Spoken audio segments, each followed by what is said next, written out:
Y tenía algo preparado para hoy, pero bueno, a última hora cambiaron los planes. Ayer todos nos despertamos, ¿no?, con esta noticia tan fea, tan desagradable, de este bombardeo y ataque, podríamos decir así, multifrontal que sufrió el país, el Estado de Israel.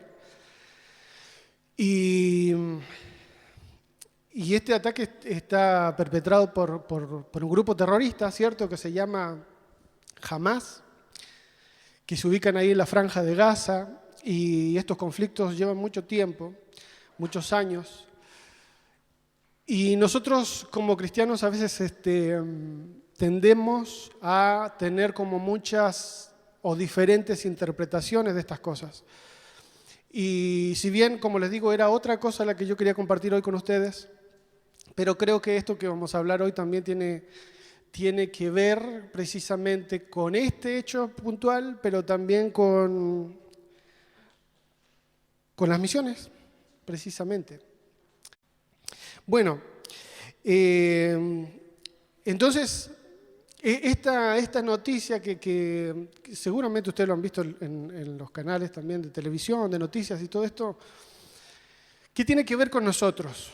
Yo creo que es importante como establecer bien cuál es el conflicto que hay, como tratar de entenderlo, y después en la parte final vamos a llegar de esto a una aplicación muy personal. Vamos a ir al inicio. Como les digo, vamos a tratar de entender qué es lo que está pasando y después esto tiene una aplicación personal para nosotros que espero yo que nos dé gozo, que nos dé paz y también que lo podamos hacer nuestro lo que dice la palabra de Dios, ¿sí? Esto comienza con el gran patriarca del pueblo judío que es Abraham. ¿Cierto? Ustedes conocen la historia, Dios llama a Abraham, él está en una tierra en Babilonia, en Ur de los Caldeos, está ahí con su familia, ese pueblo era muy idólatra, tenía muchas costumbres contrarias a lo que Dios decía, y Dios lo llama un día y le dice, salte de ahí, deja tu tierra, deja tu parentela, ándate a otra tierra que yo te voy a dar. Él se va, estamos diciéndolo más o menos rápido, se va a otra tierra, y Dios le dice, yo te voy a dar una descendencia tan grande como las estrellas. Si las estrellas lo puedes contar, así va a ser tu descendencia. Y Abraham era una persona mayor, y su esposa también era mayor y no podía tener hijos, nunca había podido tener hijos. Entonces, ahí viene la extrañeza, ¿no?, de decir, ¿cómo yo, siendo un hombre tan ya grande y sin poder tener hijos, vamos a tener hijos y vamos a tener una descendencia tan grande? Dice Abraham, le dice a Dios. Después de esa promesa pasa un tiempo y a Abraham le pasa lo que a muchos de nosotros nos pasa, que a veces cuando creemos que Dios quiere hacer algo con nosotros, que creemos que hay una palabra específica o un propósito específico, a veces no sabemos esperar. Y esto le pasó a la familia de Abraham. Pasaban los años y esa promesa no se cumplía. Entonces, ¿qué dijo la esposa? Mira, ¿sabes qué? Ya que yo soy ya una mujer tan grande y no puedo tener hijos, puedes tomar a mi sierva, a mi empleada, y puedes tener un hijo con ella. A esa empleada queda embarazada de Abraham y nace ese hijo que se llama Ismael, ¿cierto? Ismael viene siendo el primogénito hijo de Abraham. Y después de unos años, sí nace el hijo que Dios le había prometido a Abraham de su esposa, de Sara. Y ese hijo se llama Isaac. Ahora, entre las mujeres y entre los hijos, a medida que van creciendo, empieza a crecer también con ellos un conflicto, una especie de rivalidad, porque hay uno que es el hijo mayor, el primogénito, que podría tener todas las bendiciones y toda la autoridad sobre su hermano. El problema es que él es hijo de la esclava. Si Abraham se hubiese casado con Agar, sería otro, Agar se llamaba la sirvienta de su esposa, hubiese sido otro tema porque ahí legítimamente hubiese sido el hijo primogénito Ismael. Pero no estaba casado. Entonces, al ser hijo de una esclava, tenía menos rango, aunque haya nacido primero. E Isaac, Aunque era el hijo menor, pero era sí el hijo de la esposa legítima de Abraham. Ese conflicto entre los dos hermanos, es el que produce todo este problema que ha venido sucediendo hasta los días de hoy. Ismael se transforma en el padre de todas las comunidades árabes. Todo lo que tiene que ver con los árabes, con esa religión que después se llama Islam, todo eso viene de la descendencia de Ismael. Y por el otro lado, de la descendencia de Isaac, viene el cristianismo. Fíjense en Génesis capítulo 17, en el versículo 17 de también el capítulo 17 dice: entonces Abraham inclinó su rostro hasta el suelo y se rió. Esto es cuando Dios le estaba diciendo que le iba a dar un hijo, ¿no? Porque pensó, ¿acaso puede un hombre tener un hijo a los 100 años y Sara ser madre a los 90? Pero Dios le dijo, por eso él le dijo a Dios, concédele a Ismael vivir bajo tu bendición. O sea, había nacido ya Ismael y Abraham le dice, este es mi hijo, el primogénito, dale a él la bendición que me dijiste que iba a tener. A lo que Dios le contestó, pero Sara es tu esposa, la que te dará un hijo, al que llamarás Isaac. Yo estableceré mi pacto con él y con sus descendientes como pacto perpetuo. En cuanto a Ismael, ya te he escuchado, yo lo bendeciré. Lo haré fecundo, le daré una descendencia numerosa. Él será el padre de 12 gobernantes. Haré de él una nación muy grande. Pero, ojo con esto, pero mi pacto lo estableceré con Isaac, el hijo que te dará Sara, de aquí a 1 año por estos días. Y después en Génesis 25, 17 se nombra a los hijos de Ismael, que fueron 12 también, de gobernantes importantes. O sea, Dios le dio una bendición a ese hijo de la esclava. Dios le profetizó y le dio una bendición especial. Pero en este versículo 21 es donde hace la aclaración y Dios le dice, pero mi pacto lo estableceré con Isaac, o sea, con el hijo que vas a tener. En Génesis 25, 18 dice, hablando de Ismael, dice, sus descendientes se quedaron a vivir en la región que está en Javilá y Sur, cerca de Egipto. Eso, hoy en día, estamos hablando de la región donde está Arabia Saudita, Jordania, Siria e Irak. Y dice, y allí se establecieron en franca oposición a todos sus hermanos. Dios había prometido que ese pueblo, el pueblo de Ismael, iba a ser un pueblo guerrero. Iba a ser un pueblo que siempre iba a tener conflicto. Desde ahí es que nosotros podemos tener ahora esta concepción de qué es lo que significa este problema y esta guerra, porque ya está declarada así como guerra, que está viviendo hoy en Medio Oriente. Es decir, no se trata solo de tierras, no se trata de tú dame esta tierra y listo, quedamos a mano y somos amigos. No, es un problema de identidad. Es una cosa mucho más profunda. Entonces, ellos lo llaman de hecho una guerra santa, porque acá lo que están discutiendo es la pelea de quién es el Dios verdadero y quién es el hijo de la promesa. ¿Será Isaac? ¿Será Ismael? Después los descendientes de Ismael llaman a su Dios a Alá y ellos tienen a Alá y el pueblo descendiente de Isaac, los judíos tienen a Jehová. Entonces esta rivalidad es la que nos produce hoy estos problemas. Después de ahí se han suscitado un montón de discusiones y guerras por diferentes situaciones. Hay unos acontecimientos importantes que han pasado, por ejemplo, en 1948, después de la Segunda Guerra Mundial, después del Holocausto y todo lo que hicieron los nazis con el pueblo judío, más de 6 millones de personas muertas, la ONU, le dio el reconocimiento a Israel como Estado. Entonces, este pueblo que andaba esparcido, y esa también fue una promesa de Dios, porque Israel siempre fue rebelde a Dios, siempre Dios lo bendecía y estaban bien un tiempo y cuando empezaban a prosperar se olvidaban de Dios y pasaba un tiempo y vivían penurias y otra vez se arrepentían.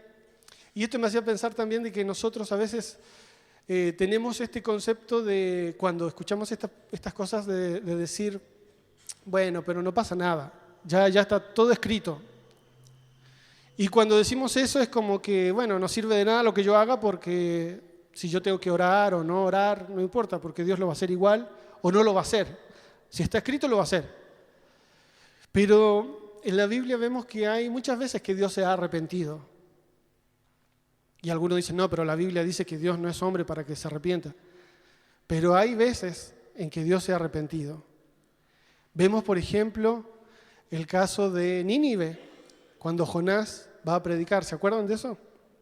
Jonás va a predicar, ¿y qué es lo que hace que Dios se arrepienta? Hay solamente una cosa que hace que Dios se arrepienta y aparte su mano del castigo. Es el arrepentimiento de corazón del ser humano. No hay otra cosa. Pero Dios es tan misericordioso y tan grande que esto a Dios le conmueve el corazón. Y estos idas y venidas de este pueblo de Israel, del pueblo escogido de Dios,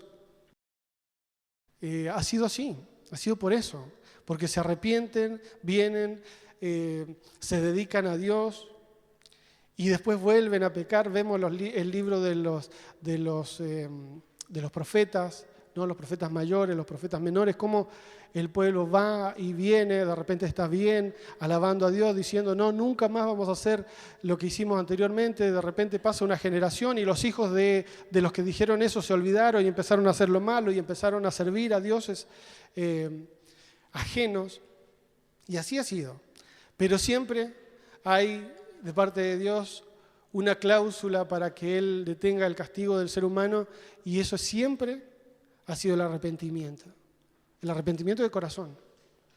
Y esa es una esperanza que nosotros también tenemos hoy, que podemos nosotros hoy entender que no importa lo que hayamos hecho, si nosotros venimos delante de Dios y nos arrepentimos, hay una oportunidad y hay una bendición especial para nosotros.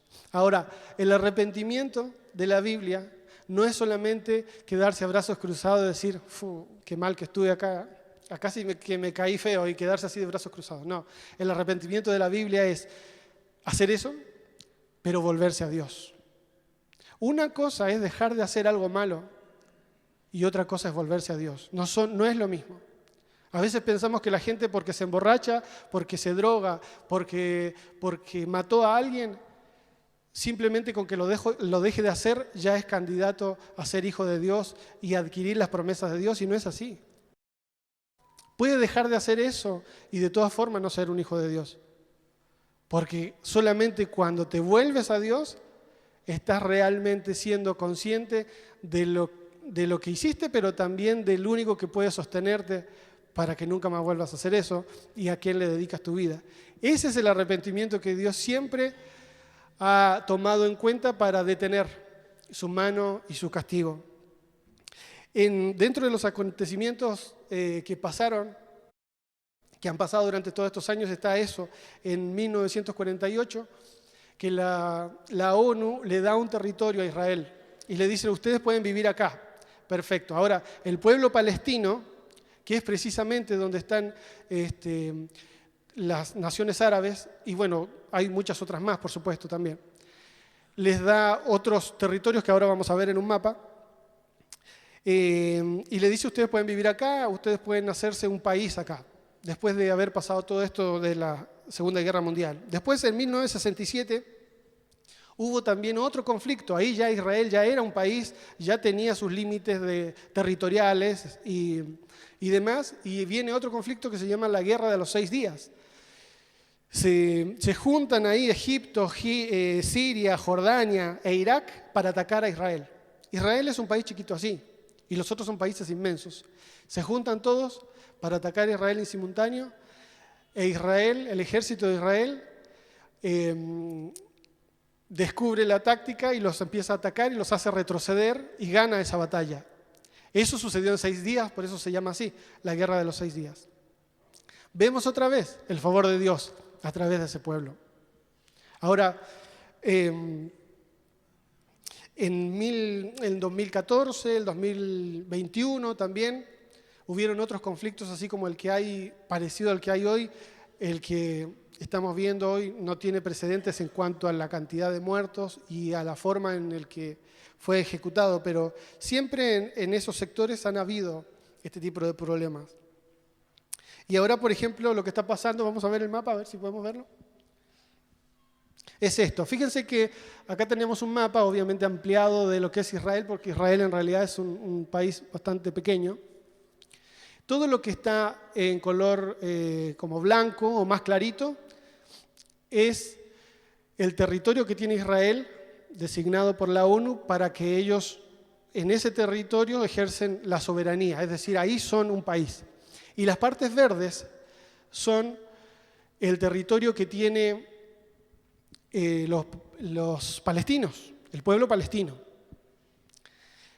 En el conflicto que estamos viendo hoy está ocurriendo acá abajo, no sé si lo ven, en esta partecita verde, eso se llama Franja de Gaza.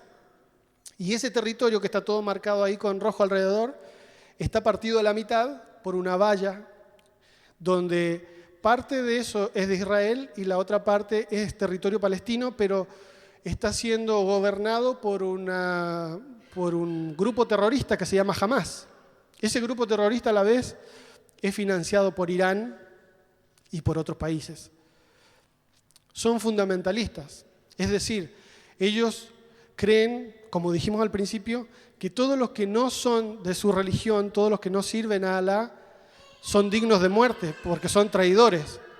Entonces, lo que hicieron estos días fue esas vallas que están justo en la mitad de la parte verde, las derribaron y entraron por tierra. Entraron con misiles por aire, con drones también intentaron entrar por mar. Así que fue toda una ofensiva que se dio todo al mismo tiempo, simultáneamente. Lo que provocó eso fue que el país, aunque ellos todo el tiempo han estado en guerra y todo el tiempo han estado alerta porque siempre han habido este tipo de problemas, pero los agarró como de sorpresa, ¿no? Y eso fue lo que provocó tanta cantidad de muertes, porque han atacado a civiles, han destruido edificios completos. Uno de los primeros ataques fue, de hecho, en un festival, que había un festival de rock que se estaba haciendo al aire libre, así que ahí mataron a mucha gente, etcétera. O sea, ese es el conflicto de hoy. Ahora, Israel, comparado con todos los demás países alrededor, es el único país que tiene una democracia, es decir, que la gente puede votar libremente a sus representantes. Es el único país donde las mujeres pueden casarse, divorciarse, trabajar, vestirse como quieran, incluso hasta los homosexuales se pueden casar, pueden adoptar hijos. O sea, ese es el nivel de libertad que tiene el país de Israel con respecto a todos los demás, que, bueno, seguramente ustedes ya saben, ¿no? Cómo son las religiones islámicas con respecto a eso, con respecto a la mujer y todo lo demás, que tienen que estar tapadas, que solamente se le pueden ver los ojos, que el hombre tiene derecho a golpear a su mujer y a matarla si quiere, si ha hecho algo que a él le parece que no está bien. Sus hermanos, los hermanos de las mujeres tienen derecho a golpear a sus hermanas, si es que ellos consideran que hay algo que han desafiado la autoridad del hombre, por ejemplo. Ese es el contraste, para que entendamos más o menos lo que pasa. Pero, ahora, hay que hacer una diferencia acá. Porque pareciera que cuando hablamos de Israel, estamos hablando del pueblo de Dios. Es cierto que Dios eligió un pueblo, es cierto que Dios eligió un territorio específico del planeta, para darle su ley, para llamarlos.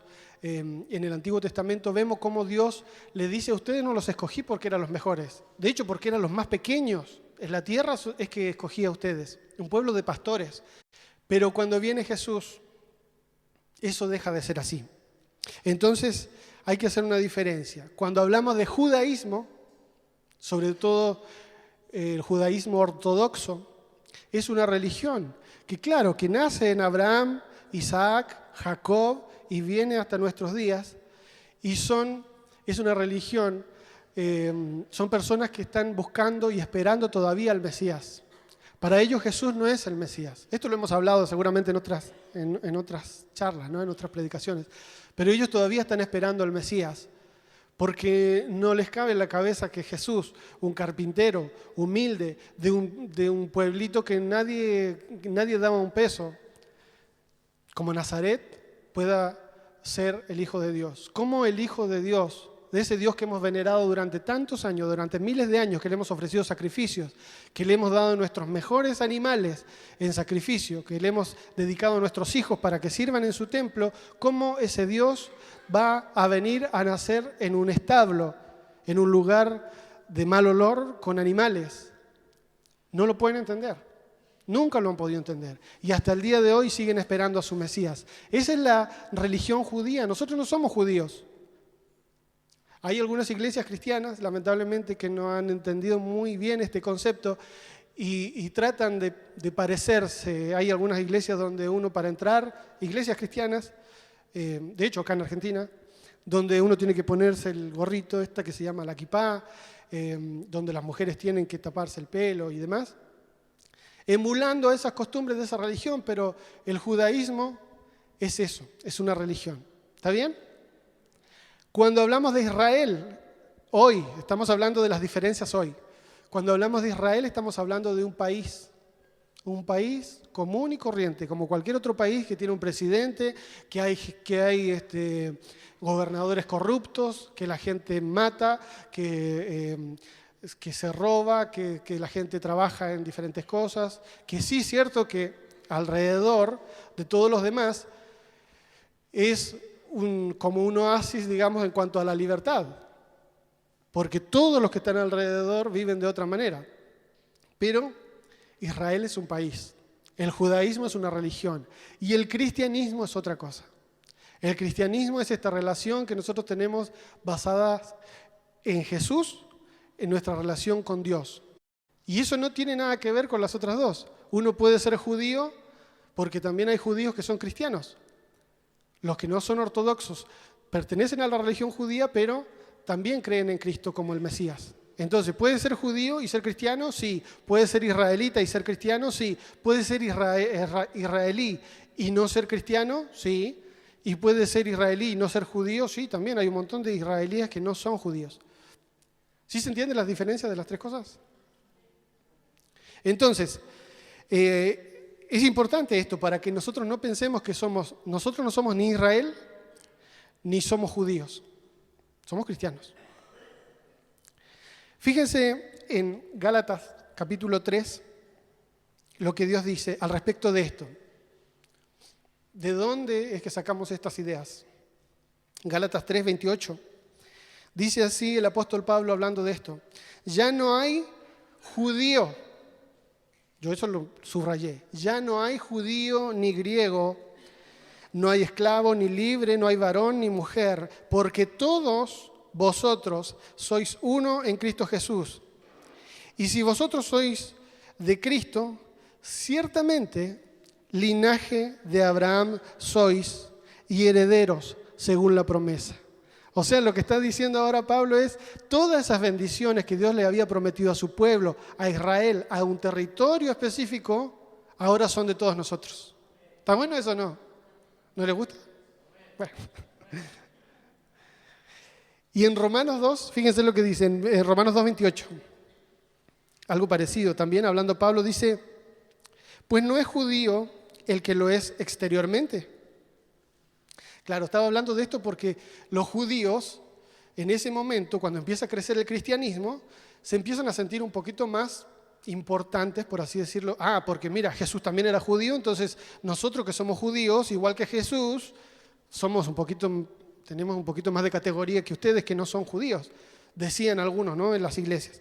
Entonces, cuando manda esta carta Pablo a los romanos, le dice, no es judío el que lo es exteriormente, ni es la circuncisión la que se hace exteriormente en la carne, sino que es judío el que lo es en lo interior. Y la circuncisión es la del corazón, en espíritu, no en letra. La alabanza del cual no viene de los hombres, sino de Dios. Es decir, no hay nada que nosotros podamos hacer para nosotros considerarnos judíos y no es necesario que lo hagamos, porque si es que queremos tomar esas promesas que Dios les dio a ellos, tenemos que hacerlo en el corazón. Ninguna muestra externa, ningún gorrito, ninguna capa, nada, porque eso no es lo que nos va a hacer adquirir esas promesas que Dios estableció para su pueblo, sino que en el corazón. Entonces, de ahí viene el título que le puse a esto. Nosotros no somos el Israel territorial. Nosotros somos el Israel de Dios. Y eso es lo que somos, herederos de la promesa de Dios. ¿Cierto? ¿Están convencidos? Qué bueno que estén convencidos, porque todo esto que está pasando en Israel hoy, por supuesto que nos aterra, nos conmueve, ¿no? Veía unas imágenes, no sé si la han pasado en la televisión abierta, yo lo veía en las redes sociales, mujeres, cadáveres de mujeres, que los llevaron al territorio, en la franja de Gaza, al territorio palestino, lo exhibían, los tiraban al piso y la gente, niños, mujeres, hombres, pasaban encima, los pisaban, esos cadáveres, los escupían, porque han nacido con ese sentimiento, con ese odio profundo, de decir, estos no son hijos de Dios, nosotros somos los verdaderos. O sea, es más que, te das cuenta que es más que una pelea de territorios. Es una cosa de acá y de acá. Ahora nosotros, ¿cuál es nuestra posición frente a eso? Tenemos que dolernos. Hay una frase, que ahora no me acuerdo en qué lugar está, pero Dios dice, oren por la paz de Jerusalén. Mi corazón está con ellos. Aún así, piensen en ellos cuando estén sufriendo. Oren por ellos. Porque Dios es un Dios de amor. Ahora nosotros, cuando vemos todo este tipo de atrocidades, creo que no deberíamos sentirnos contentos por la represalia que está habiendo ya en el territorio palestino. Porque van a morir muchos más también. Y también va a morir gente inocente en el territorio palestino. Y son gente que también Dios ama. Y también son niños y también son ancianos. Y nuestros enemigos ya no peleamos contra sangre, contra carne. Nuestros enemigos son espirituales. Y así como a Dios le duele el sufrimiento humano, nosotros también tenemos que dolernos. De todos. Cuando se producen este tipo de cosas, hay mucha gente que quiere hacer interpretaciones y sacar fechas y empiezan a sumar y a restar y se van al libro de Daniel y ven las 60 semanas y dice 62 y hay más 9 y empiezan a hacer sumas y restas. De hecho, hay una rama de la teología que se llama escatología que trata de descifrar esto. ¿Qué es lo que va a pasar? ¿Cuándo viene el fin del mundo? Y todas estas cosas empiezan a sumarse y a restarse para dar ciertas claves. Y lamentablemente, muchos de los que se han atrevido a hacerlo han fallado, aunque son eruditos, pero han fallado. Algunos han salido a pedir disculpas, diciendo no, porque todas estas cosas que están pasando ahora quiere decir que el Señor va a venir en el año tanto, y después algunos han salido a pedir disculpas, otros no. Pero yo me quedo con lo que dijo Jesús y con lo que dijo Pablo.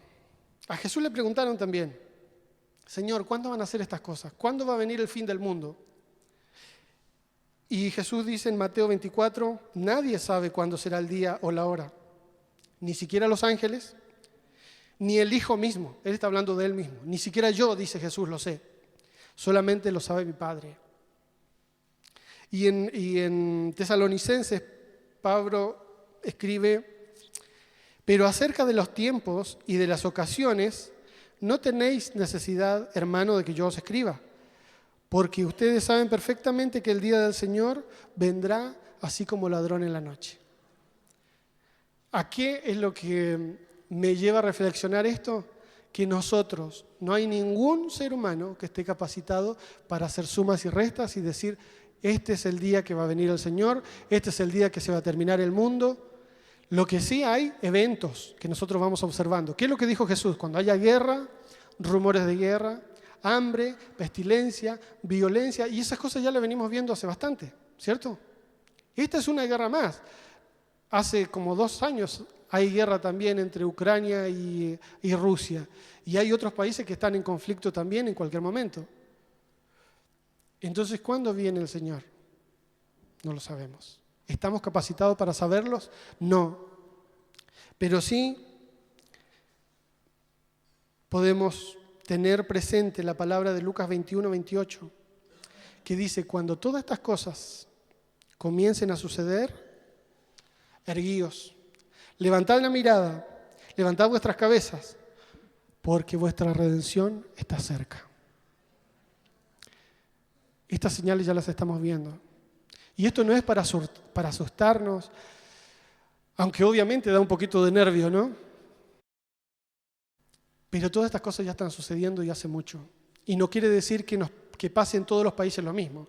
Hay guerra en unos lugares, hay hambre en otros, hay terremotos. Estaba viendo ayer precisamente en Afganistán un terremoto y ya llevaba más de 2.000 muertos hoy, contando las noticias que se pasaban hoy, ya eran más de 2.000.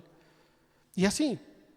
O sea, todo lo que Dios dijo que las cosas que iban a suceder, ya están sucediendo y ya sucedieron. Y cuando todas estas cosas acontezcan, levantemos la cabeza, levantemos la mirada, porque nuestra redención está cerca. Ahora, finalmente, es la reunión de misiones. Ahora me acordé que estábamos en la reunión de misiones. Voy a empezar a predicar otra vez. Finalmente lo que quiero decir es que tiene que ver esto con las misiones. Como iglesia, como es Israel de Dios, tenemos 2 misiones. Una es predicar el Evangelio y otra, hacer discípulos. En Lucas dice: predicar el Evangelio cuando Jesús asciende a los cielos. Id por todo el mundo y predicar el Evangelio. En Marcos dice: id y hacer discípulos a todas las naciones. Entonces uno podría decir: bueno, ¿qué hago? ¿Predico el Evangelio o hago discípulos? No, son las 2 cosas. Esa es la misión de la iglesia. Cuando Moisés va a hablar con Faraón, Dios le dice, para que deje salir al pueblo de Egipto, que estaba preso en Egipto, lo deje salir de ahí, le dice Dios a Moisés: dile a Faraón que deje salir a mi pueblo para que me sirva en el desierto. Ese que me sirva, algunas Biblias lo traducen en para que me adore. Cuando nosotros queremos servir a Dios, si nosotros queremos servir a Dios, lo que estamos hablando hoy, toda esta reunión, ¿no? Misioneros, ¿cuántos quieren ir a misionar? Amén. ¿Cuántos quieren ir a otro país? Amén. Servir a Dios. Eso es adorar a Dios. No es cantar canciones lentas, no. Servir a Dios es adorar a Dios.